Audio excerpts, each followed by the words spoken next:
Sophia yma, rydw i'n mynd i darllen yn y siop tegannau. Dyma'r siop tegannau. Mae tegannau yn y ffenest ac mae tegannau yn y siop. Mae'r tegannau ar y silff. Mae tedi brown a batoren ar y silff. Mae cwch glas a bws coch ar y silff. Mae car gwyrdd a blociau melyn ar y silff. Bore da, Jack, sut wyt ti? Da iawn, diolch. Rwy eisiau tegan. Dyma Mr Morgan a dyma Jack. Rwy'n hoffi tegannau. Rwy'n hoffi tedi brown a batoren. Rwy'n hoffi'r cwch glas a bws coch. Rwy'n hoffi car gwyrdd a blociau melyn. Rwy'n eisiau blociau melyn. Gai blociau melyn os gwelwch yn dda? Cei, wrth gwrs. Mae Jack yn pwyntio at y blociau melyn ar y silff.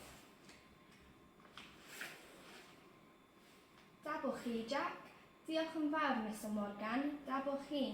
Mae Mr Morgan yn pacio'r blociau melyn i Jack. Nawr mae tedi brown a batoren ar y silff. Mae cwch glas a car gwyrdd a bws coch ar y silff.